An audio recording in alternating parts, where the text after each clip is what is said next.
legs over here. This is the 19th season of Bass Talk Live.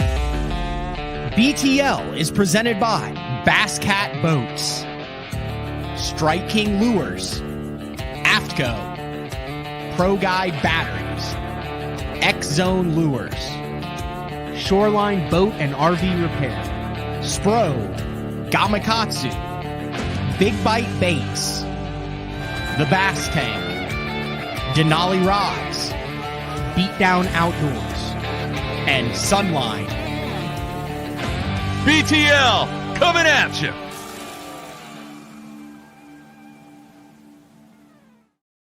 Good morning and welcome to a very special edition of BTL Bass Talk Live, where we are going to talk about bass fishing. Yes, we are on location. I have no idea what town we're in. That would have been helpful. Golden Valley, Minnesota. Polish Pete, Luke Lowe. We're in Golden Valley, Minnesota. The only man, like I always introduce, who's ever fished in a Bassmaster Classic is actually manning the StreamYard. We'll probably get Trevor in here in a second, but we are live from, is this the headquarters? This is the headquarters. This is the headquarters for Omnia Fishing in Minnesota. You guys have heard about it. You've seen about it. A lot of great feedback, at least on my end, of people have been like, man, we're learning about Omnia. Great feedback, great response. Love ordering stuff from that. So thank you for inviting me up to do a BTL from your studio. Yeah, this is fun. We were excited when Trevor told us that you'd be swinging through. We know you're fishing the St. Jude, which is an awesome event, and we're happy supporters of that. So it was just perfect that you wanted to do this here. We have our own little studio here, so it worked out great. It is. One of the cool things I've gotten to do this year with all the travel is I got to be live in Frank's studio. He's got a little nook that his wife lets him have there, and then also Travis Manson of Smallmouth Crush, who I think he sold a few smallmouth baits in, Yes, he has. in his day. Yes. He's probably one of the most influential smallmouth guys when it comes to that part of the country as far as moving product with the Great Lakes Finesse and the Beast Coast jigs. Without a doubt. I mean, Yes. to both of those brands that you just mentioned are easily two of our top 5 fastest growing brands. Yeah. When I had a chance to stay with him for the Open earlier this year, it's amazing how hard he works and how meticulous to detail he is. Like you would think, he's got him dialed in, smallmouth. He doesn't have to do it. And he's going to different parts of the lake and he's calling up the companies and being like, dude, I'm down to my last 50 jigs. Do you know how many of these I go through a day? You got to send me more. And he's calling up his clients, trying to figure out where they want to go. Like he is all in on that guiding up there on Thousand Islands. And now I think he's getting into duck hunting, ice fishing, salmon and walleye. Really? Yeah. He just got a Lund. Really? A tiller steer Lund and a kayak. Wow, he's going all. Oh, and he got snowmobiles and a trailer to haul it all in for ice fishing this year. Wow. You better hope they get ice. Yeah. That's Do you for guys sure. do a lot of ice fishing stuff? We don't. We know that it's something that we'll get into in the future, but it's such a risky business for a startup like us, and we're growing so fast year over year that if we bet on ice, it takes up a lot of space, and a lot of years we don't get really good ice. So those years you're stuck with that inventory, and so we've really played it safe in that realm for a while. But this year you'll see us step it up a little bit.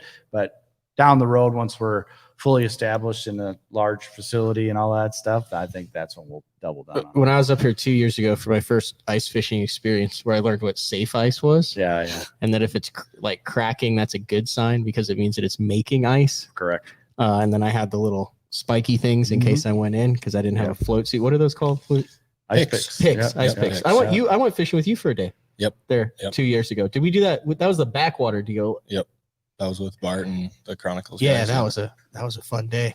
Where was I going with that? Oh, but we went to the ice fishing shop, like some of the ice fishing stuff up here. Oh yeah. It's like more complex than bass fishing. There are people that spend way more money on ice than they do on open water fishing. As far as like even compared to a tournament bass fisherman, there are guys with massive ice houses with multiple TVs in them and all that stuff, and stay out there for a month. Now Bart was drill 1 billion holes and move 5 miles outside with sleds pulling it. It was not a relaxing experience. It was more like I would say like a tournament day where you're trying to establish a pattern and you're just like boom, boom, boom, boom, just like point hopping. Yep. Yeah. That's the way to do it if you're really after them to catch them. But I'm more into that sit in the fish house and drink beer thing and wait till they come through on the cameras. You're diehard into that, aren't you? Or is that just something you enjoy doing every now and then? I don't know. Those guys don't sit in the house at all. They just burn through like 2 or 3 drill batteries a time and drill like 500 holes until they find them. Yeah, like they're it's crazy. full on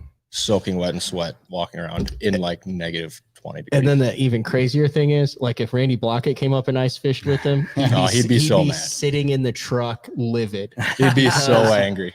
A lot of the holes are just drilled for forward-facing sonar to see where the school is. He'd walk out on the ice, he'd take one look at it, and he'd be like, "I'm out. I'm going to be sitting in this house."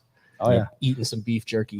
That's we were saying that a lot after Gussie's first win on the Tennessee River there in Tellico, and then obviously his classic win. That there's nobody fishing in the front of a bass boat that's fished more straight up and down with their electronics. Because of ice fishing? Because he's guided it, he's lived it, and he literally sits over a hole for 6 months out of the year and fishes straight up and down his whole life. I never even thought of that. So he basically was practicing to win the Bassmaster Classic his the whole time. Yep, his whole life. Yep.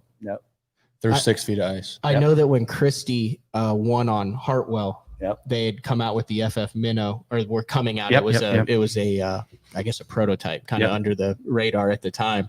But that whole winter before, I fished the 10 killer winter jackpots. Yeah. And Christie would show up to every single one, and he would always run down to the lower end by the dam. Yeah. And it was very, I guess, un-Christie like. Well, absolutely. But then in hindsight, when you look back on it, and he smashed him, he was catching him on that Demiki style. Mm-hmm.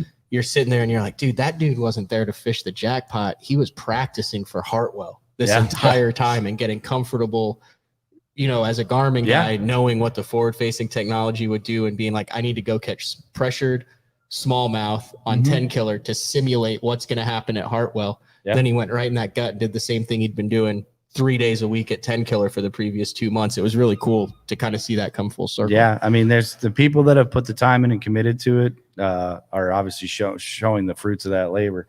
I myself committed to it about last week. Really? So I'm a little behind the curve.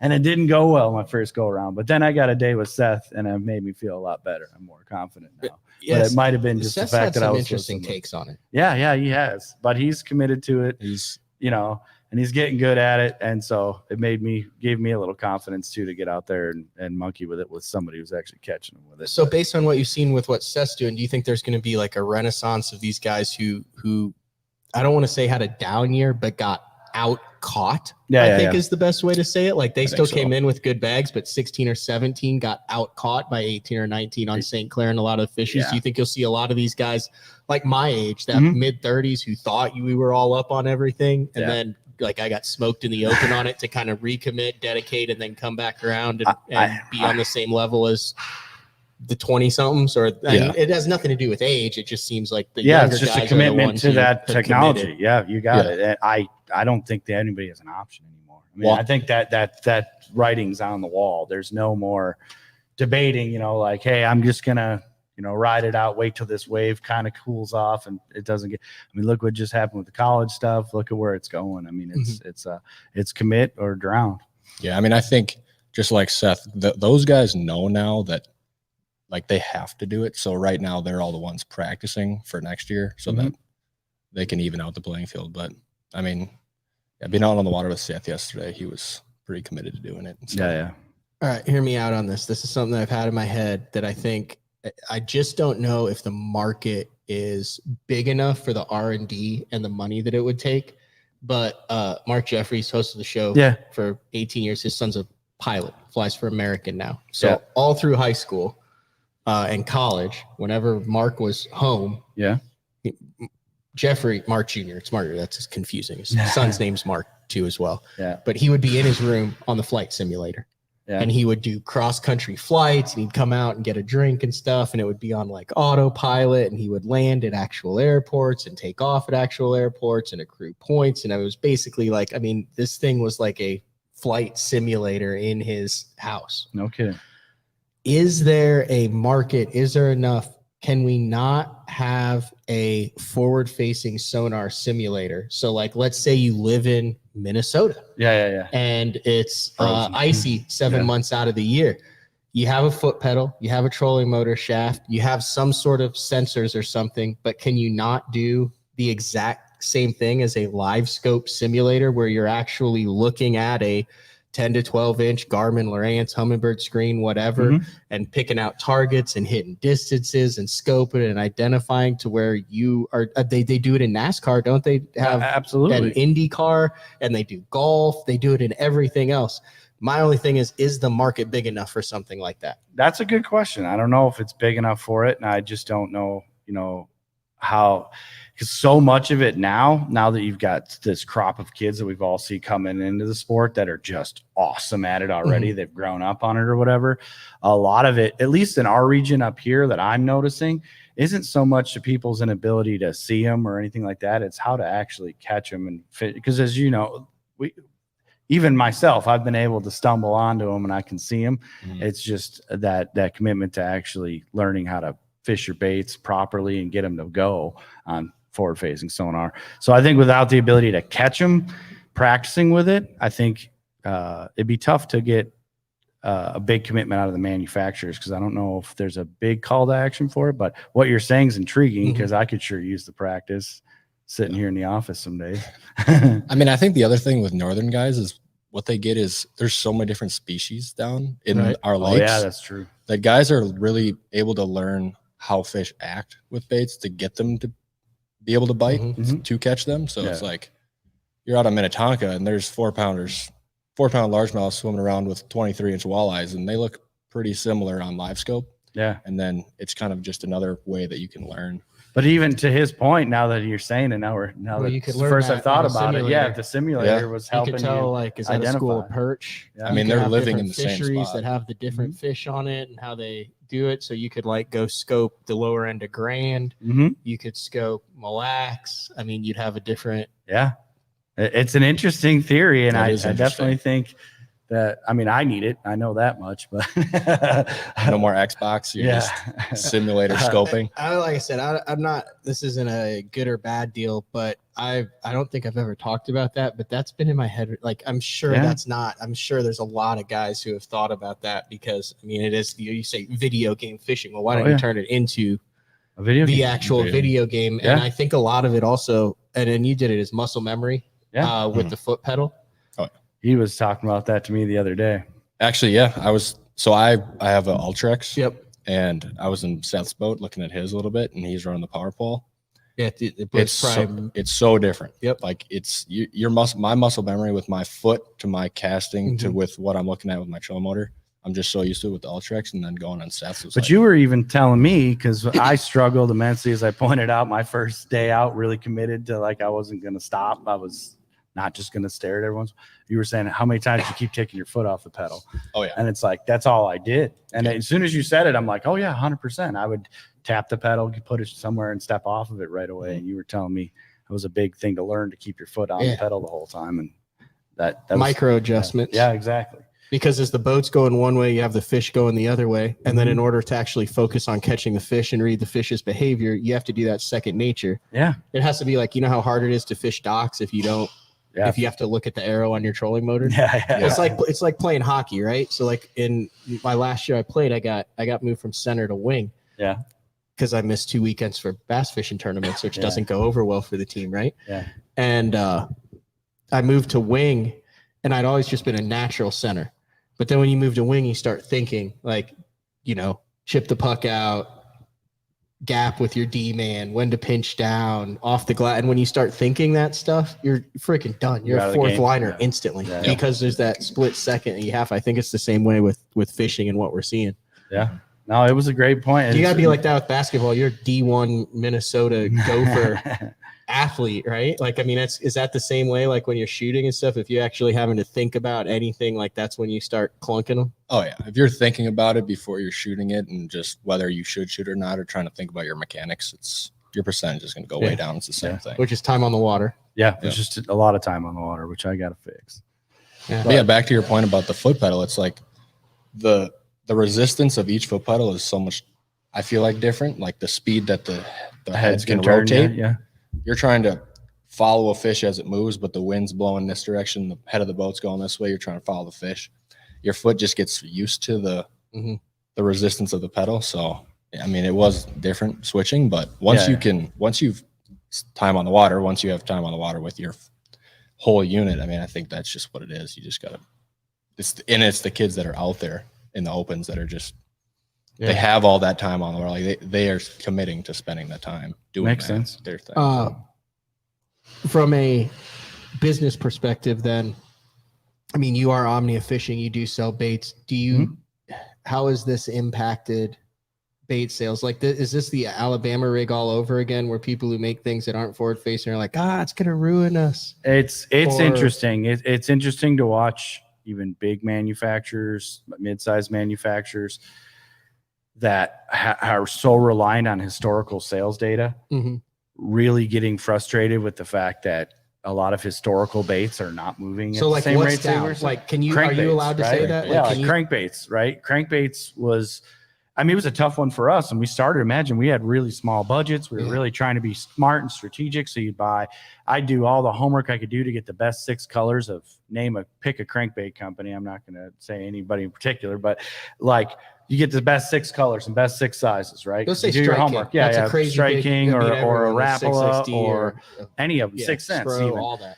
So you pick all your 6 best selling, and I could get that info. I had enough friends in the industry. I could dig it all out and get the info and find it. But we had to go super wide to get the consumers to even pay attention to those 6 colors. But it was hard. I'd get those 6 best colors, and we had a little bit of success with it. But once we had a full assortment of crankbaits, people would start buying them more. It was easier for the consumer to commit. I don't know what it is psychologically to most people that they want to get a selection of 50 different colors and 50 different sizes, but they're going to buy the 6 colors that everybody, but that's just the way the consumer mindset is. And now we're seeing, is it smart to start and drill that back and get back down to a smaller assortment? Like, if I'm going to throw a crankbait, it's going to be it's not going to be as often. It's going to be a sexy shad. It's going to be a chartreuse powder blueback. I'm not going to carry 6 boxes of those, because now I've got Demiki stuff, and I've got 3 jerkbait boxes. Exactly right. I think you're looking at your tournament anglers, your hardcore, your avid anglers, just like me, that just fish quite a bit. But I'm not even a avid tournament angler, but just a hardcore angler. I don't want to put all that stuff in my boat anymore, because I know, you know, I'm going to be, if I ended up on a crankbait bite, it'd be a weird deal right now that if I ended up on that bite. So I'm going to have 3 of the best colored crankbaits in my boat, and that's about it. Jim was saying, is this data feedback sales related to forward facing sonar at this time? Like that, I mean, are you just there's no like data to prove, like, because of forward facing sonar crankbait sales are down, but I mean, it's very correlated. Like is that deductive reasoning? I think so. Cause I mean, we have a data scientist that works here at Omnia Fishing. I'm taking him out on the lake this afternoon, a full-time data scientist. Our current algorithms, the way we look at things, don't show us that it's forward-facing sonar. But to your point, if I look at the baits that are going, trending up, the durables that are trending up, electronics that are trending up, it's clearly deductible that it's forward-facing sonar that's driving a change in the tackle buying business. You know. So crankbaits, what else? I think as far as stuff that's down. I would even say, and this is a sad one too, for it's a tough one for us to adjust to, but we've adjusted pretty well. It's even durable sales. Durables in our world, we call durables the rods and reels, things of that nature. Consumables are the things that you run out of and you got to get more of, like baits and stuff like that. Durable sales, it's shifting. You're not seeing the mad dash for the new jig rod from a manufacturer the way you used to, or frog rods and things of that nature, that you still sell them, but you're not getting the same. And I think a lot of that has to do that's twofold. That's a lot of, pandemic buying that was happening. I mean, every one of us that's a $200 rod and down kind of guy bought $300 rods because I don't know why, but we all thought we got rich or something when we were sitting home. And so that dollar has shifted, and a lot of people are starting to look at getting into spinning rod fishing. That's why I was asking you when you got here this morning, what are you seeing? Because that's the investigations we're doing now is like what endurables is going to take off because of the shift in people's, and no one's really come forward and really knocked down a technique specific line of rods and things like that for specifically forward facing sonar, where you've seen the consumable market shift there. I mean, you see what Sixth Sense is doing. Every single manufacturer is adjusting and going with soft plastics and things like that to adjust, but no one's done it in the durables world yet with rods and reels. I think you're going to see this BFS stuff you hear everybody talking about. That's the bait finesse system. You got it. A lot of the people uncomfortable fishing with a spinning rod all the time are going to start trying a lot of that casting equipment for pitching and fishing smaller, more finesse style baits. I still recommend trying a spinning reel if you don't landing a 5-pounder on a bait caster could be interesting on 6-pound test. But anyway, I think we're seeing that shift now. I think the industry's having to adjust as we speak. That's really interesting. I never thought about that because a lot of times too, if you're using primarily 2 or 3 baits that are offshore for suspended fish or fish on stumps or something, you don't need a pile of 35 rods next to you like you used to see a lot like everyone did, because it's either going to be this one, or this one. But then, like you said, durables, which I'd never heard that before. That's interesting because there's no one, I've not heard of like a forward facing sonar rod, but the majority of guys that are offshore, this is just my opinion and what I've seen, have gone to a little bit longer rod with a faster tip and a stiffer backbone in it. Interesting. For more accurate, and then also a lot, and it kind of depends. So like at Wheeler Lake where guys were pitching stumps, if you're pitching the edges of brush pile, you want a longer, heavier offshore rod. Okay. But as a whole, you're talking open water fish that you're wanting to fight. So there's a very specific kind of longer, little bit of backbone so you can reel into them because you're often out and down with lighter line, and then a super fast tip for those very accurate casts, 45 feet, 56 feet, 60 feet. Gotcha. That's super interesting. This is why this conversation is been exciting one that me and Luke have been having a lot with a lot of influential anglers that we know, because I've heard your way and I've heard the complete and total opposite from a lot of the Japanese anglers and people like that. Well, they've been smoking everybody. Super lightweight and being able to manipulate their baits a lot more with a lot less fatigue and stare at their scope and make accurate pitches. So that's Demiki. That's this hover fishing strolling. closer. That's fishing closer to the boat. I'm talking more still, I guess,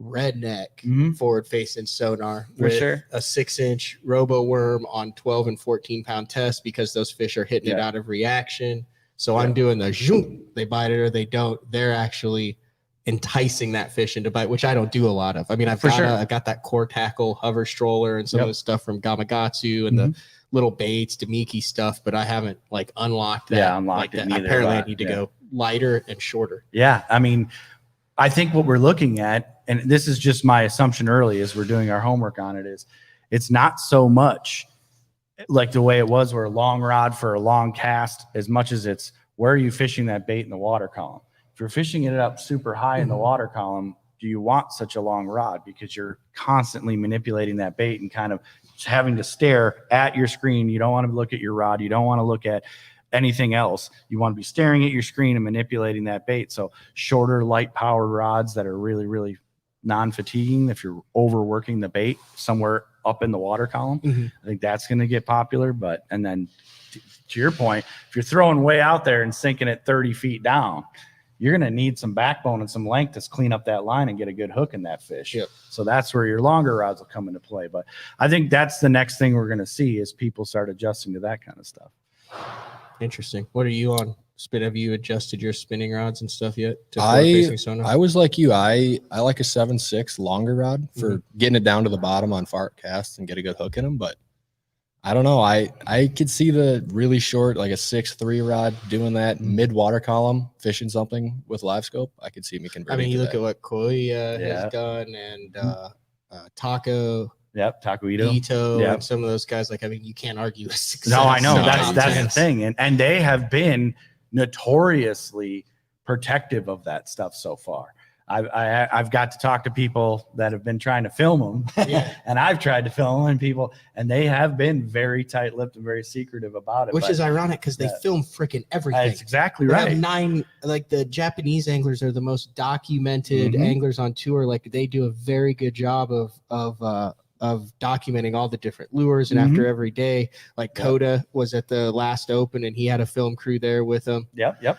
But I've jumped in the boats with them, and there's a lot of covering stuff up, and there's a lot of baits being shown that I know I definitely in the play, in the playbook. They were out there. They got a play or two in the game, but they were not the dominant thing being fished. So there's a lot to be unlocked still, and I think that's the funnest thing for all the people that are on board with the changing. With the change in the industry, watching this forward-facing sonar thing coming on like way, there's so much to be unlocked. There's so much green grass in front of us to learn more stuff and find funner stuff to do with it, and more techniques, more baits, more durables, more stuff to come. That's the best part about it, I think. And I do think, as you've heard all over the place, it is causing a shift in certain bodies of water. I've even heard that up here with as much less pressure as we get in the North Country compared to the South. We're even seeing lakes up in the North Country get affected by the pressure from forward facing and watching techniques change and people get back to the bank or having to shut their electronics Was Mille Lacs off. the first fishery that you really noticed? I've talked to so many guys who are like, dude, we used to have these rocks for 20 years that you could roll up on, and if you got within 20 feet of it, and now like, oh yeah, were you saying that on the last time you were on the show? I don't think someone was saying that on the show. I think Trevor might have pointed that out. Was that you, Trevor? I haven't. Just say that. Take it. It's a good point. I haven't put my time in on Mille Lacs since Seth moved out of there. We used to spend tons of time there, but that's exactly right. You just have names for rocks and just go catch them on it, and that's not the case anymore. But I even, hearing it from the multi-species anglers, the muskie world and stuff, there are fish that they're, if they shine that fish is gone. It's a ghost. They're starting to pick up on a lot of it, so that it's the more it gets out there, the more you're going to have to see people's techniques and things change. There will be a day, I think, where that's a better practice tool than it is even a Derby Day tool. Which that hasn't happened yet, but I could see where that. you're fighting with practice, you don't want to hit them with the beam. Yep, where you're having to shut it down. I need to get someone on from Garmin to actually talk about what the hell that's actually shooting out and how those fish feel that. And because I mean, there's obviously the transducer, and I think we're thinking of the forward-facing, like the which it is not. It's something different about it. It's so totally different. I've also heard the theory that the fish are actually they're not feeling the beam of the forward-facing sonar. They're relating now being able to hear the 2D that with just getting caught. Caught. So if it gets with it all within their range, that's where. So you're seeing a lot of guys that are shutting everything off except their forward-facing. Yeah, I can see it. I mean, I feel like I've seen it in a couple instances. I was just up at Vermilion, and there was a ton of guys just muskie fishing, and all they do is just drive around with the scope, see one, cast at it, pretty much just catch it. But then after a while, you see a bunch of muskies swimming around, like not a bunch, but you see giant fish that are muskies swimming around, and they just gone as soon as you put it on them. Yep. And then, but is that because they are associating that beam with that, or the noise of the boat with it? Because now, a couple of times they heard it, they got stung. Yeah, I don't know. It's a good question. I mean, I think we're all learning this together. I mean, it's just going to be one of those things where, it's funny. It feels like to us that have been around it a while, that it's been around for 10 years or something like that. It really I mean, if you really look at its ascension, it's really come on super strong and become a tool in most anglers' boats just in the last couple of years. Scott was the first one that I saw that really utilized it on the FLW tour in 17 and 18. Yeah. Wow. That's wild. Yeah. But I mean, I would say I got it in the fall in 19 at the Toyota, like specifically for the Toyota Championship. And I'd say 15 to 20% of the guys had it. Yeah. And I mean, it wasn't that long ago where you're like, God, I wish people would stop talking about it. I know. Yeah. And now it's like, you don't have live scope. Yeah. I remember the last year I fished the full circuit of the Denny's up here in Minnesota. All of us were fighting over 360. And 360 was like all we would talk about. Yeah. And it'd be like, if you don't have it, you're blind. You're an idiot. So we all had to have and it was all anybody talk. There was a team that had hand controlled deucer pole, on the front of their boat, and they whipped us that year. Yeah. And that was like the last year. Then now it's like you walk down the docks and it's just forward facing. That's a really great point. So I did the all the media for the Toyota Texas Bass Classic back in the day, top 15 FLW, top 15 PAA, top 15 Bass, and Keith Combs was very dominant in that. And I can't believe I haven't thought of this before now. I vividly remember him going, dude, I got this thing. It's 360. Yeah. And I'm like, what? And he's like, I thought, and it was on Conroe. Yeah. He's like, I thought I knew where this brush pile was. He goes, and I was casting a plug to it. He goes, and this thing spins around. And he's like, it's like side imaging, but you can see in front of the boat. And it was, I'd never heard of it. Yeah. And he's like, and I saw the brush pile off to my right, and I cast and I caught a 6. And he's like, and then I went to all my spots and realized there's so much more. And I could cast the little pieces of brush. Yep. And that, I mean, he won using that technology, dominant, and so did so many other guys. I wonder why there wasn't a backlash like, oh, those guys are seeing. Yeah, that certainly wasn't. I never heard backlash on that. But that was 100% what it was. He had Oh, yeah. technology that no one else had that could see out in front of the Yeah, boat to without where he a could doubt. cast it. Yeah. And now it's something everybody can. I mean, that's the thing to me that gets me. As much as I'm old school and I'm struggling with it immensely, just because of the sheer. I'm more of a fun fisherman, and destination angler. I haven't had that much fun doing it yet. I would rather go do it. Yeah, and that's the thing. Is like I said, the tale of two stories. Go by myself, suck. Go with Seth, pretend that I'm really good at it, and it was really fun, like you said. But people talking about the barrier to entry to it being the expense of it. If you really look at the people having so much success with it, it actually eliminates a lot of costs and other things that you could go without. If you just go with that and get good at it, you're going to be way more competitive with a forward-facing sonar on your boat than you are. Yeah, housing. Yeah, yes. All you have to have is scope.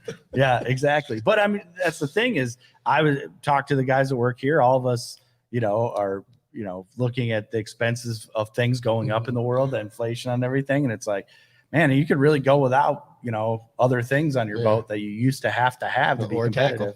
Yeah, or tackle. Yeah, drill your tackle. What about down. the terminal tackle? I wanted to get that in with you because I feel like for a company like you, that's where you could really make big strides, is to be on the cutting edge of the terminal tackle and the hooks and the weights. I mean, it's helped us out a lot. Brand new jig heads. Yeah, we've done really well. I'm proud of the buying team here for that side of things. They've jumped on trends really fast and jumped in with a bunch of cool manufacturers in that. As you can imagine, the revenue from it's not super huge, so it's not as sexy looking at a spreadsheet at the end of the year. And you're looking at your boss, be like, "Man, we got 1 billion orders on this stuff," but it was a pack of hooks and a pack of jigs. So and you don't make as much. You're not on the terminal stuff. The margins and but the consumers have found us to be a source to have a lot of that cool stuff and to get it in. What's been hard, I think, is the manufacturers keeping up with the demand, because those things are so small and there's not a lot of revenue behind it. They can't buy, millions of dollars worth of jig heads and have them sitting there in stock waiting for you to pick away at it. So a lot of times there's gaps in the availability in it. But as you mentioned, like core tackle, those guys are killing it. Like tons of consumers have found us because of that. That's Matt. For those who don't know, we talk about core. Yeah. That's Matt Steffen and Johnny Schultz. Mm-hmm. That's like their little pet project. Yeah. That's not a major company. That's those two. They have been an excellent partner so far. They've hooked us up every time they can get inventory. They get it over here, and we just burn through it. It's clearly something that's working. And yet that's the funnest thing, I guess, from sitting in this seat, is watching things land. All of it seems to go right away, but you get to see what's actually working by the reorder rate. You know what I mean? When it keeps coming and you see that the same consumer bought it now the third time, and it's like, well, that thing works. That thing works for real. Mm-hmm. And that's one of the products that clearly works for real, because we've turned it a bunch of times and it keeps going. So Ichikawa's got an outbarb jig head that, whether you are you capable of pulling that up, Trevor? Or is that yeah. We're working. So like usually yeah. Wait, you got to go back to the screen. I think we're still good. Oh, it doesn't show. That's just on that. The barb is actually on the outside, like the Megabass hooks on their treble hooks. So if you look at cold water fishing, fish that are swiping at baits, things of that nature, and you're in that situation with light line and a light rod, you're able to Wow. You can actually hook them a lot more effectively. Now, if you want to call that unsportsmanlike, because you might be hooking a lot of fish outside of the mouth. Well, it's the same as the Megabass. It's just exactly right. Yeah, So I'm saying, I think you just click share on that. yeah. There you But go. that little jig head right there, and I love the way they have the collar on it, because you can Mhm. tie some skirt material on that if you want. But you can play with that jig a lot. You're seeing manufacturers really adjust to some of these light line techniques. So what once was just an old school ball headed jig is now getting little features For $8 a pack. Yeah, too, for a exactly. ball Yeah, head jig. yeah. But I And mean, we the got- thing is, when you're down there and you're that deep and you're finesse fishing, like you need a quality light wire hook that's absolutely a sticker that's Stick, yeah. that's going to grab them, because that out barb's dangerous. For all you know, why most manufacturers don't do that all the time. If you get that in your hand, you can't do the braid trick, by the way. No, You're going it's to the over. hospital. Oh, really? Oh yeah. Oh, You yeah. get that out barb in your hand, you're getting surgery.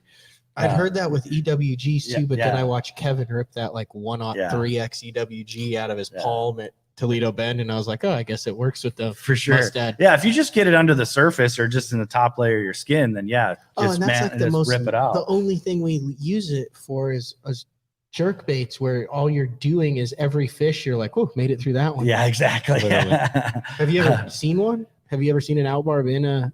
I haven't personally. I take that back. I was lying. I did see a friend of mine get it in his calf, and it was just under the skin enough that the braid trick wasn't working. But we did the whole push it back through the other way and pull it out. I had to cut it and push it back through the other I think way. I do know one. Yeah. I do know one guy who said he yanked a outbarb, Yeah. but he had to, instead Back of out. pushing the hook, or instead of pulling the hook down so it's flush with you in your hand, you push it the other way For and sure. then pull it so It's going out. you have to do it the opposite. You have It to. makes sense.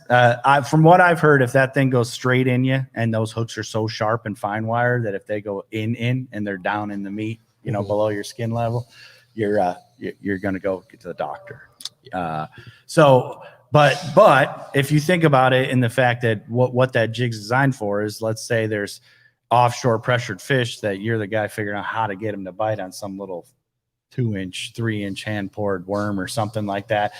Every one of those bites is going to count, and you want them in the boat. And that's why you would go with something as dangerous as an out barb on a single hook. So, Sean said his wife put a treble hook through their husky's ear. ooh, But it went all the way through. Huskies probably don't sit very still for that. yeah, I The wouldn't think Huskies so. that Could have been good. There's one question I wanted to ask you. Obviously, there's a massive push with Ben Milliken fishing the opens this year, Oh yeah. and he's a Sixth Sense guy. He pushes that a lot. He works a lot on that. But we've talked about relating tournament wins and success to sales on the consumer side. Yep. Is there any way to track when these big quote unquote influencers drop videos? Do you see a spike, like a correlation? Like, let's say Ben drops a video on X. Does that translate to Omnia? And all the other, like everywhere, just a random Tuesday drop video. Yep. We'll usually have to track it back down and find where it came from if we're not on it. And we Okay, didn't so see you it. can look and walk in and be like, okay, why are we selling Exactly. 75 packs? We have of- people that work here that are going to call that out to me and say, like, what happened here? And then we'll go try and figure it out why there was a spike. But for us being, a scaling operation, it's usually, it's a good and bad thing, right? It's good in the sense that obviously people found us, they sold the baits out real fast, but then it makes us reactive to try and get our hands on more of it. Because, for example, the panorama, right? Like that thing, we put it in, and then there was content that Luke had created and people here that was scheduled to go out that day. That's that Yep. weird looking. Yep. But we put that thing in the morning, and literally later that morning, it was content. Content was scheduled to go out, and it went before any of the content stock, went zero. out. Yeah. And now they're telling us middle of November, I think it is, before we'll get more of them. Oh, wow. So that's just something that, like, we all have to do as an industry a better job of communicating with each other, and we know something's gonna be big. Now, in defense of Sixth Sense, I believe they told us this thing was going to be a home run because people were catching it on it. But of course, We don't know 100% know that. We did buy a lot more than we normally would because we trust those guys' opinions. But when we got them in, they went so fast. And when we track it back, we could see that it had been talked about by your influencers and it had been built up, and they just went like crazy. Yeah, there was a lot of good hype on that bait and on his YouTube channel from multiple guys' YouTube channels. Yep. So if you think about that, that's untraditional marketing for the fishing industry. That's clearly traditional marketing in today's world, but it wasn't a big iCast thing. It wasn't written up in a million magazines ahead of time and advertised all over all this. That was straight up YouTube influencers that drove that thing to be one of the hottest baits now in the industry. All right. Like, do you guys have a list of who the most, in your opinion, like influential YouTube guys are? Like, do you track back and it always goes back to like Tactical Bassin? Or, Tactical Bassin is, I mean, like in your mind, and listen, you're going to leave some people out. This is a subjective list that I am asking for. Do not email Pete if you're an influencer who gets left off the list. Email Trevor, though. Email Trevor. I'll put his home phone number up here. But who would you say right now are the biggest movers of product in the industry that people who watch BTL and just follow tournaments go, who the hell is this guy and why are people buying stuff he's using? So there's a certain way you got to look at that, right? That's a great question. But there's more than just tournament bass fishing or like trophy bass fishing, right? If you look at that realm, there's no question Milliken, Josh Jones, all those guys are just absolutely crushing right now. Tactical Bassin's one of the biggest affiliate players out there, period. For us and the data we do, honestly, because of the breadth of the industry that they cover, it's Wired to Fish does an incredible job with that stuff. They do a lot more deeper dives into durables like rods and reels, electronics, things of that nature. So if you look at the revenue that can come out of something like that. So an article drops on Wired to Fish that talks about this rod, this reel, why it's good this time of the year. Yep. You can actually trace that to they can link it right to us. That's obviously Omnia. the easy stuff when they link it directly to us, so we see that attribution right away. But we can also run it down and see where it's all coming from as well. The lenders do a lot for us, but then again, you're looking at different revenue or different portions of the industry. Like that's different numbers.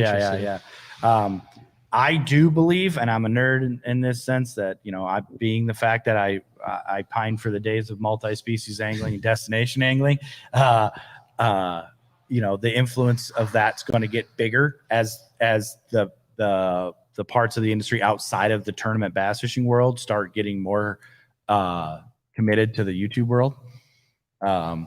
And get more committed to what is that? So Pete loves punch fishing.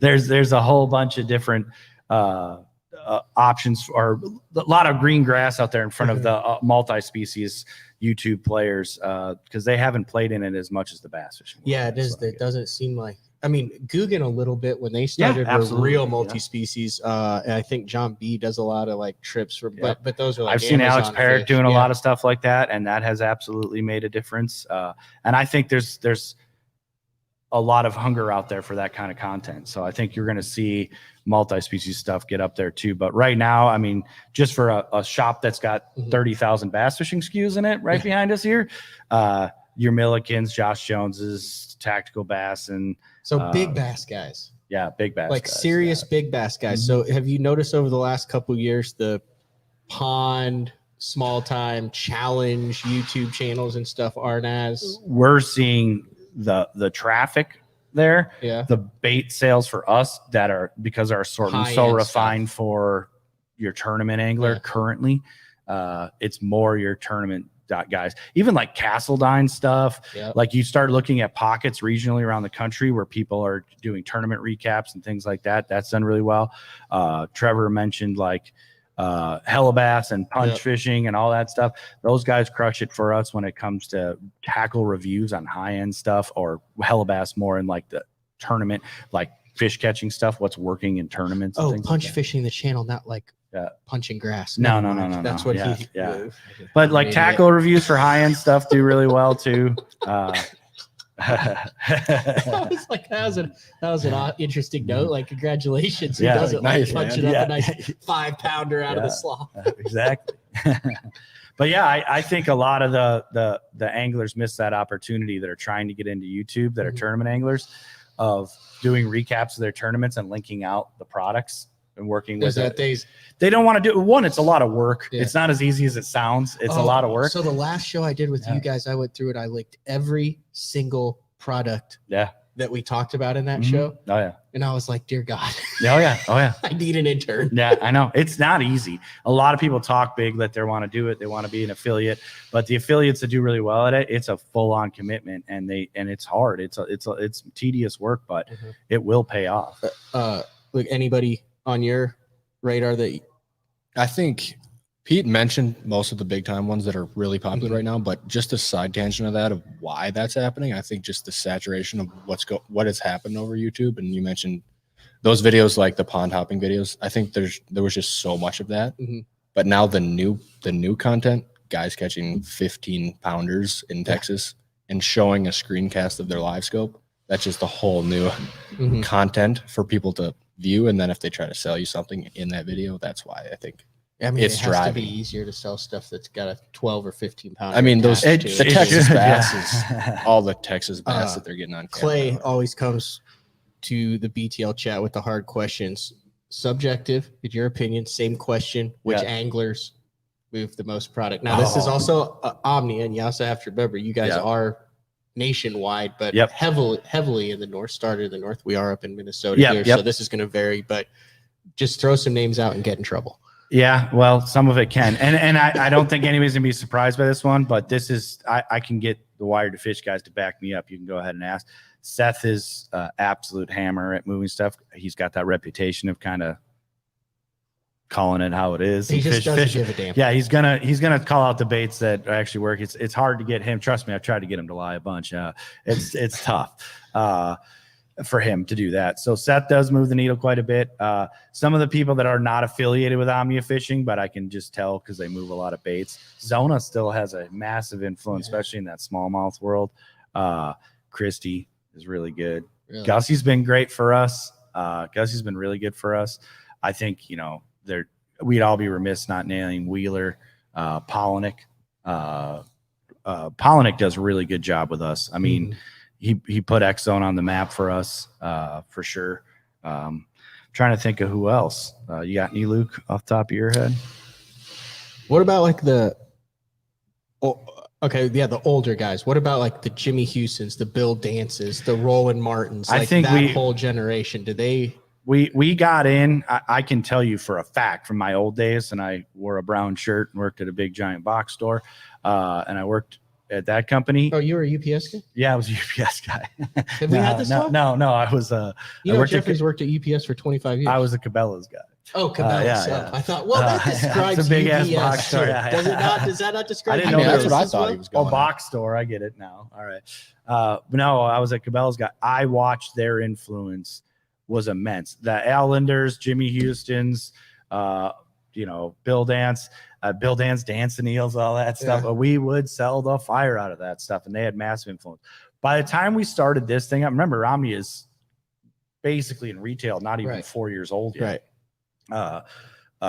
We were chasing down more tournament anglers to get the ball rolling. Okay. And hardcore bass anglers. So it wasn't that those guys weren't great tournament fishermen, but they haven't been chasing down trends and kicking A lot out of new those baits. people who are buying those baits aren't coming to Omnia for those because they're just your old school stuff. Yeah, that it's and we should have more of that stuff. It's just Yeah. what we had to focus in on, and what we spent our budgets on was stuff that we thought was going to win a tournament in the Northeast on smallmouth, and what was catching spotted bass on Hartwell and that kind of stuff. We looked at it regionally that way because of our Shop by Lake feature. Yep. It was all about stuff that was catching fish currently right now for your hardcore. Can you avid pull that up, Trevor? The Shop by Lakes stuff. So like when you go to Omnia, this is one of the cool things that I liked. Yeah. About it when you go to the Omnia site. I really need to get a second person. This is the greatest thing ever. And then you scroll down, you can click on that and show some of that stuff. Yeah. So all those pins, the ones that have orange pins on them, are lakes that are super active as far as like we're getting fishing reports in from them a lot. The other pins you'll see on there, some of them will have a few fishing reports, but they're not as active. But we'll actually tell you the techniques that are being reported the most, the species that are being reported the most. We have as we've talked about Premium Pro before, water clarity, temperatures. That temperature is updated about every 3 days. We got wind direction on it now, as you see where the wind's blowing. So right now we got working on that last time you were on. Yeah. So as you see there, that's what I'm going to be doing this afternoon, actually, is doing a little testing with this and looking at some new features. And scroll back up there. Is that showing the wind direction? No, the color on the lake, is that showing what baits are working in what part, or is that the water temperature? That's actually feature? water temperature. temp feature. Yeah, just showing you where we're getting, where the warmest water's at currently. As you see, my gut is that by the end of today, that warmer water will be up towards the north end a little bit more, and all that with where the wind's blowing. And so you can kind of plan out and do a little bit of research before you go to a body of water. Baits that are working on the body of water, top reported stuff, most recently reported stuff, things of that nature. So hence why we didn't really get to chase. Scroll back up there. I'm curious. Sorry. Just the most heavily marketed stuff. It was a lot of stuff that was being reported and fished by people. Okay, I was just seeing how much of that is like that I would say would be forward-facing sonar stuff. Yeah. And there's still some traditional stuff in there. Oh, there absolutely is. You got a jig, you got a lot of Ned stuff. Mm-hmm. You got the war pig. Someone's just going out there and just trapping up the smallies. Yeah. The dark sleeper. So that was a bait that came out like on fire. I remember everyone had to have the dark sleeper. Then it was like, you got to trim the fin on the top to increase it. And then it was like, hey, this is going to replace the finesse jig. Then it was like, hey, you can catch them suspended on docks on it. Then it was like, it's an awesome bed fish. Then you could drag it like a tube. Yep. The fire around that seemed to died a little bit. I think, a bunch of manufacturers came out with similar baits to it. So I think it spread it out a little bit. Yeah. I will tell you, there are pockets of the country where it's still an absolute staple. Like for a chartreuse jigworm up in Minnesota, that dark sleeper on some portions of the Great Lakes is just as prevalent. You know, it's like a red trap on Sam Rayburn kind of thing. So it's kind of like you said, nationwide, the thing was on fire, and now it's landed in its pockets. So it's just like a steady mover in certain regions of the country. Could I ask you another question that you probably don't want to answer? Yeah. Okay, so you have a dark sleeper. Mm-hmm. I mean, we'll just use the most common one. Berkeley came out with the Agent E. Yep. And you've got all these style of baits. What does that do to the original? Obviously the original would be Andre Moore with the Sweet Beaver. Correct. The Zoom Brush Hog. Yep. The Yamamoto Cinco. Yep. If we're going to go back and here's the thing. If it's a hardcore, if it's a fish catcher, right? And I mean that, like, it can't be like, it's pretty good. It's a fish catcher. It actually helps it. Believe that or not, it will help the original. Yep. Like Magdraft went from being really popular to when everybody started making something like a Magdraft, it just would go and go. Because I think the more that are available, the more the Magdraft sold. Yes, because I think what happened is the more confident people got fishing that style of bait, they ended up landing back on the one that was, producing the best. I think as bass fishermen, we do that, right? Like, it's just like Senkos, right? Yeah. Every time somebody would come out with a cheaper, more durable version of a Senko, I would go buy a lot of those things. And then I'd end up buying more green pumpkin Senkos, the originals, because it just outperformed them. So, that I think that if it's a pure fish catcher and good for everybody, now it can work the opposite way if it's just an okay bait and someone obviously beats it and comes out with a better fish producer. And there's been companies that have been like, hey, let's take our pros, take a bait that works, get them in the lab and say, how do we make this thing better? Like, obviously better. Typically it's in like ease of fishing, hanging up with the hook, something of that durability, something of that nature. That's absolutely the way it is. Real quick there, is that the screen that we're sharing right now? Trevor. Okay. So this is a little trick. If you want to know what actually sells and catches fish, it's the stuff that is carried in the most colors. Yeah, that's very true. If you think about it, now I can argue you on that in the sense of things change, the tackle trends change. And remember what I was talking about with crankbaits? Well, I may have soft plastics. Soft plastics, I would say 100%. Soft plastics. Yes, like if you are looking for a bait in soft plastics and there's 4, 6, or 8 colors. And then the one that's similar that has 36 colors for sure. But like Great Lakes finesse, right? Like they're gonna have to have 20 more colors soon. That stuff sells so well, so they don't have a huge array just yet. But it's a new company, but you'll see them expanding in colors and all that. But your traditional stuff, like you said, a Yamamoto Senko or a Berkeley Power Worm in 7-inch, to your point, that those are staple baits that you have. There's a billion colors of because they work all over the country in all sorts of different conditions and different types of bodies of water. You mentioned this 7-inch power worm. It was interesting when we were talking about the forward-facing sonar they use. There was a comment on there that talked about the 6-inch robo worm on the drop shot. Yeah. In 5 years, that very well may be the 7-inch power worm with the lead, the true turn hook, and a bit off toothpick in it. And we'll all be like, remember when we just fished with these things with a 6-inch robo worm and a drop shot? Yeah. Oh yeah, that's old school. That's old school now. That's literally old school. Literally right old now. school. Yeah. That went from like cutting edge to old school in about 3 years. That's very true. That's very, very true. And it went from I fish it because no one sees it to I don't fish it because everyone sees it. Every fish sees it. Yep. Oh yeah. Yeah. All right, we need to talk about the St. Jude. Yeah. What I'm actually up here for the Dick Hiley St. Jude Bass Classic. We had Gretchen on yesterday morning, which is why I pulled the long road trip. It made it just in time while we were 2 minutes late. You guys have a lot of vehicles up here. A lot of traffic. A lot of traffic. The 25th annual raised over $1 million this year for St. Jude after raising, I think, it's like 776 last year, just shy of 7 million total in the 25-year history. Have you ever fished it before? I have not fished it. You fished it multiple times. Kind of explain. I've talked about it a little bit. Kind of explain up here how important that tournament is kind of to this region. Not only the giving back and the donation, but also just like the prestige of that tournament. It's considered one of the bigger tournaments in Minnesota. It is. I mean, so we're fishing it in the fall this year. Usually it's the first week of May, which is kind of like the first big tournament in the Midwest, I'd say, between Wisconsin and Minnesota. So all the anglers, local anglers, and guys from around the country are excited for that one. But just the cause that it's for the children at the Children's Hospital, raising money for that, bringing all the tournament anglers together for a better cause is just, I mean, like you said, it's been going on for such a long time. It's a prestigious event. And I would say arguably one of the biggest ones up in the Midwest. I was just going to say, because of our lack of major tournaments and we don't have any major trails up in this part of the country, I shouldn't say no, none. We are growing that. I know, like, there's the Champions Tour. Denny's has always had a soft spot for most of us Midwesterners, just because it's produced a lot of the Elite Series anglers and FLW guys and things of that nature. But as far as prestigious nationwide covered tournaments, St. Jude is right up there on the list as one of the biggest tournaments we have up in the Midwest for sure. It is. So it's October 7th and 8th. You can follow all the updates I just type in Dick Hiley St. Jude Bass Classic and the website pops up. Otherwise, it's like stjude.org/Dick Hiley Bass Classic or something of that. Well, nature. I know both of you are fishing it. So there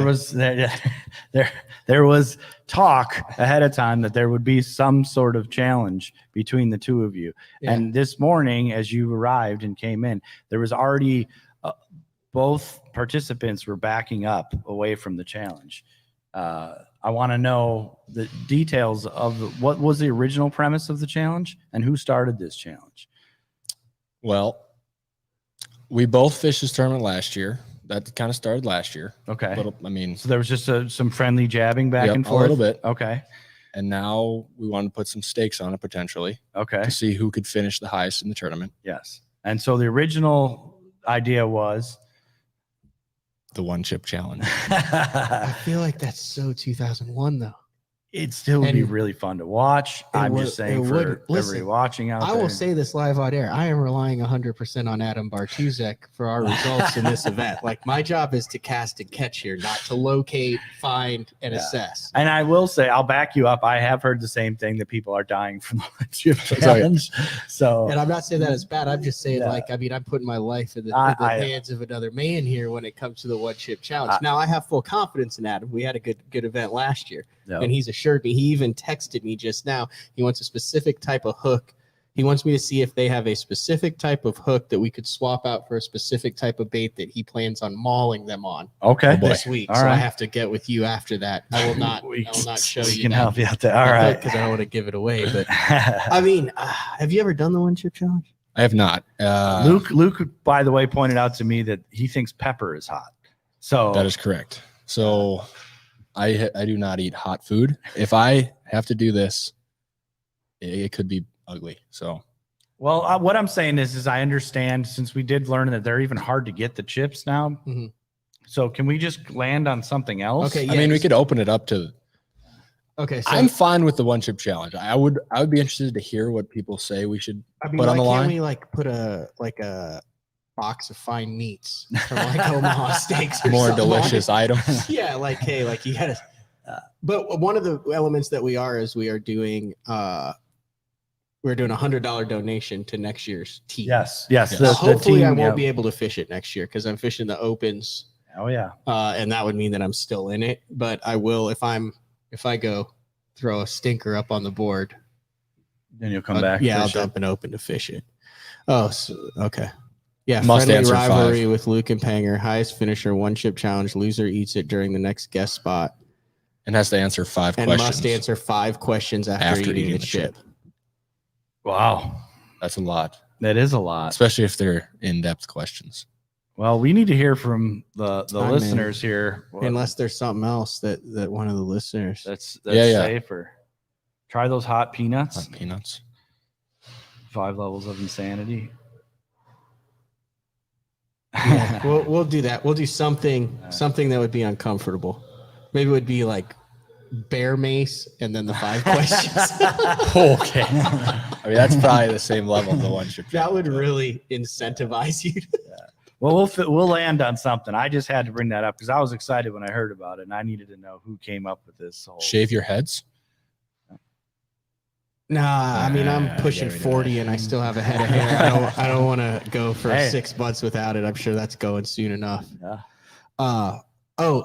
The other thing I wanted to ask you guys about that Easton. I was Eastern hoping we bring him Fothergill. Fothergill. Yeah, congrats, Easton. Congrats, Easton. He's from this neck of the woods. Yes, isn't he he? is. Yep. He's from a little north of here, but yes, he is definitely proudly representing Minnesota right now. So Very. great job, Easton.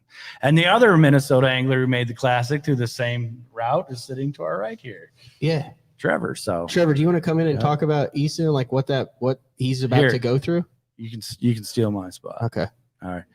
Bye. But everybody. then you have to go back and finish the show because I can't click it. I can give a little backstory on Easton, just Okay, about yeah, what he's hit it. kind of been through. I mean, I don't know the whole story, but more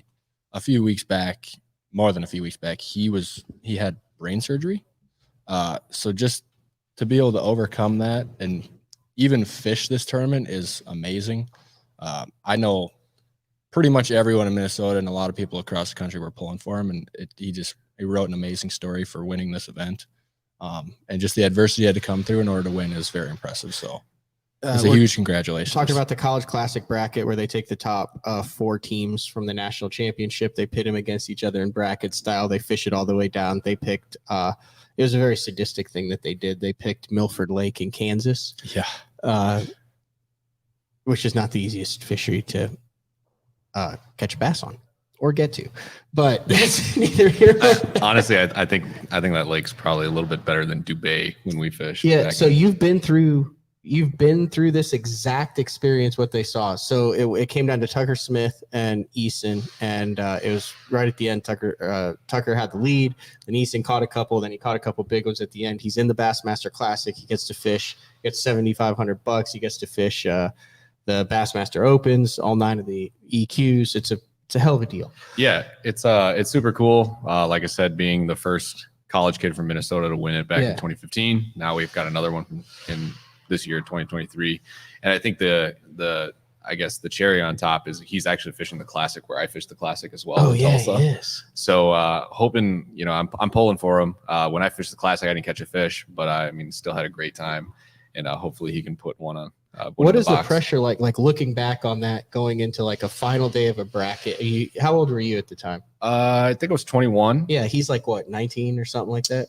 He's a junior. Yeah, so. 19, 20 years old, to like go out and know like, okay, I'm on this deal. And it wasn't easy where you were, and you're like, hey, if I just get a couple bites, I'm Right. in the capital THE Bassmaster Classic. Yeah. At the time I was so fresh and young into my tournament fishing career, I guess you could say.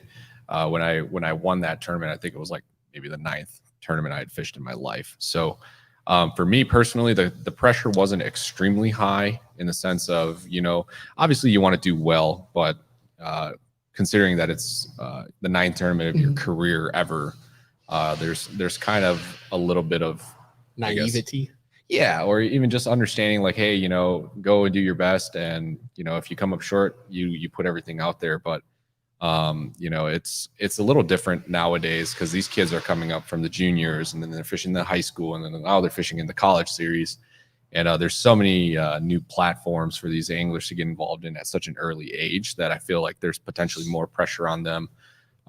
There's more live coverage now. You've got more eyeballs on you, and I think as the sport continues to grow, that platform gets bigger and bigger. And as these guys are fishing in the college series for years to come, I think that's where you're going to have a little bit more pressure on them. But I'm super excited for Easton. I think he's gonna kill it. I mean, he does well up here in Minnesota. He just proved to the world that he can hold his own against the rest of the guys around the country. And generally speaking, we think of Southern guys being from the North. We think of the Southern guys like they get to fish year round. Yeah. They got such an edge on us Northern boys. But I think he's gonna go and show the world that the Northern boys can hang too. Can I pick up the mask? Let's just. He also won Team of the Year this year in the college circuit. So, he's been catching them across the entire country. I've heard he's a really good angler. Very good, really angler. nice guy.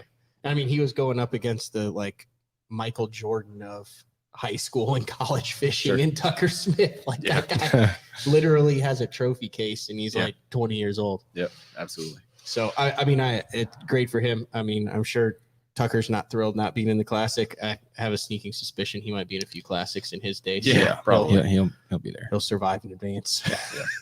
He'll make Can I pick up the helmet? Absolutely. This is we talk about this on the show. I've talked about it before too, but this is the actual Iron Man helmet that you wore. Oh, it turns on too. How old is that battery?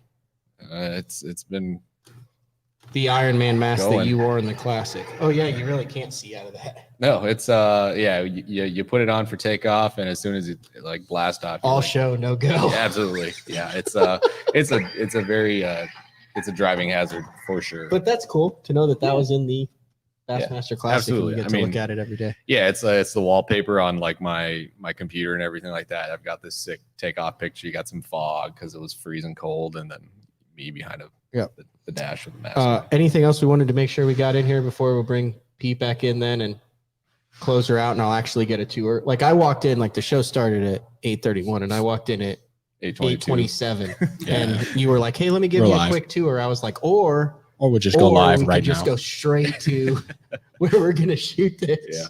So I haven't gotten to see any of the facility yet. Yeah. We'll get you a good tour. Right. So, Polish Pete, you ready? Can I also get an Omnia hat? You think that could be possible? I'm still hatless. I like that hat. It's kind of got some OU colors to it. That's the St. Jude hat. St. Jude hat. We sold this hat for a fundraiser for St. Jude, so the proceeds went to St. Jude. Yeah. For your team? That undiscussed team. Undisclosed. Undisclosed. I can't believe that they did over $1 million. I mean, I can believe when you wasn't that more than the golfers did?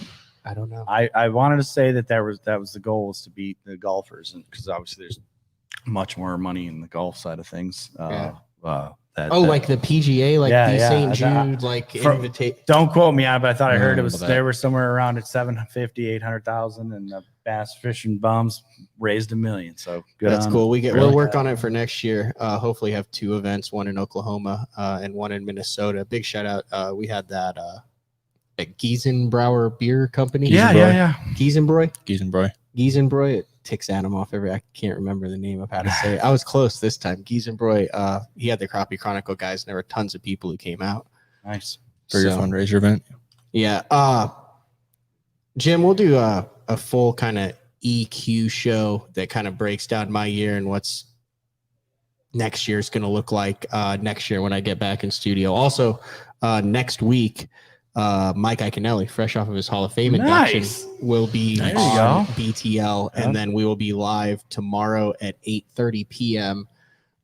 Following our first day of practice at the Jude, and then we have I am trying to score free stuff, Don, and then we'll have a regularly scheduled day 4 with Frank. We actually did the show on I'll give it away. Tiny Baits Big Bass, which is a very in fisherman type article that we turned into a show. But, a bunch of little stuff that you can use, especially this time of the year, 0.5s, 0.7s, 1.0s, little bitty Ned stuff, tiny pop-Rs, spoons, that type of stuff to catch big bass. So that'll be on Thursday. And then the tournament's Saturday and Sunday. Yep. And there's I'm going to some deal on Thursday night with Adam, some clam deal. Oh, the Clam Pro Day. I saw them starting to smoke meats for that. I saw that. So it's going to be a lot of meat and beer, I would imagine, which is ice fishing. Yes. Oh, yeah. I'm going to go to an ice fishing deal, and Adam's like, oh, yeah, you can roll it. I was like, no, what did ice fishing? Knows, like, I'm just going to be a random guy walking around going, what's this for? What's this for? What's this for? It's for practicing for live scope. Yeah. So we're doing that, and then Friday there's a dinner, and then Saturday's the Derby. Well, yes, the Derby, and then there's also the ceremony at night. Fat Cat Noon flies in. That's cool. Does that whole thing. So, anything else you guys want to get in here? Nothing much. Keep an eye out for more updates and more features coming on Premium Pro. There's a really big one coming here soon that we're pretty excited about. Okay. The brass here at Omnia has a meeting on Wednesday before we can officially announce it, but you can see some hints of what that is if you go and look at the features of Premium Pro right now and what map layers can be unlocked soon. Okay. I'll be out on the water here today testing some of that stuff. So you're actually going fishing? I'm not. I hope to fish. Most of it's going to be. Did you stay off the water to do this first thing? Like, yeah. Missing on the water time right now. We're going to be meeting up the developers here in a little while. Wow, so. that's a yellow jacket on the table. Yes, it is. I thought There bees it were is. extinct, but we found out where they are. I think there's a BTL discount code. Yes, there is. There's a BTL discount code. Trevor, do you know what that is? Is that BTL23? BTL23. I don't know. If you go over to banners on the side, there might be an Omnia banner that we could throw up there before we end. BTL banner 7. Click on that. Sunline Pro Guide. Is there an Omnia one? Yeah. There it is. Yeah, 15% off your first BTL23. purchase, capital BTL23 at OmniaFishing.com. Well, keep an eye out. We got all the ICAST stuff too starting to roll in. Each week we've had a What's whole the bunch thing you're of most excited about for MyCast? There's I'm trying to think of what we got rolling in now. We have a bunch of the new Strike King and Lose stuff that's on the way right now that I think will do really well. That new Hyper Mag, a lot of people have been talking about that thing. That'll be real popular. There's some stuff still to come from Daiwa, I believe. That should be a real big launch for us, some of that stuff, but there's too much to talk about. There's a ton of it. To get to that page, omniafishing.com/Bass Talk Live. Spell it out. Oh, just BTL. Never mind. BTL23. You don't even have to spell it out. BTL23. Well, I greatly appreciate the invitation. I'm glad we're able to work this out. Oh yeah. And I'm looking forward to seeing the rest of the building and good luck on the water during the test and hopefully get to catch some. And then I look forward to hopefully beating you this week in the St. Jude and then having you come on. I think if there is a listener or viewer of the show that has, like, don't just Google hottest hot sauce in the world, but if you have one that like has significance to you, that's like maybe from your hometown, someone makes it that you know that homemade, that might be like a level 2 or 3. Well, I'm feeling okay. I mean, That's what I was saying. Let me know. And if you're willing to send it, then we could use that hot sauce on air. I mean, you'll be fine with the one chip. Ooh. You seem confident. Are you a Fall River guy? I don't know. I'm just excited to get down there. We're going to figure it That's out. a yes or no question. Are you a Fall River guy? My partner is a Fall River guy. I guess my partner claims to be a Fall River guy too. Well, you're gonna find out here pretty quick. Who are you fishing with? I'm fishing with my uncle, What's your uncle's name? John. I think Bart said he was ridiculously good. Well, we did well against you last year, so Yeah, but that was in the spring, This will be interesting. and I'm I excited refused to for it. fish current. All right. So Oh, that boy. was a Well. bad decision. And Bart was like, "Fine, we won't fish current just so you're comfortable." I mean, that's what happened. And then we're I going caught to a river. So Then I caught like a 580 smallmouth.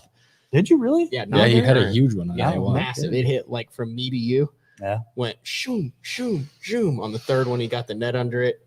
Bait goes flying out. He just looks at it and he's like, my God. He's like, that's a unicorn. Yeah, that is a unicorn. So, yeah, hit the like button on this if you're listening on YouTube. Like I said last time, getting towards the end of the year, if you're watching on YouTube, you have to get a Google account. Like it took me probably a year to figure out why I couldn't like YouTube videos, was because I hadn't created a Google account. And then you get it, and then you can actually like organize everything and do your music and all that. So it's worth it. If that's not your jam, have your wife do it to sign up, and then you can follow and subscribe. And then on iTunes, always we're up over 2,000 comments and reviews. Leave a comment, review if you haven't done so on the show. Greatly appreciate it. Pete, Luke, Trevor, thank you very much for having me in studio and letting me use the Omnia facilities, and looking forward to kicking off a fun week. Absolutely. Thanks for all your support of the St. Jude, and thanks to all the BTL listener support of Omnia. We're growing this thing pretty fast thanks to a lot of your help. So thank you. Good stuff. You can hit the end stream there. See you guys. See ya. Later.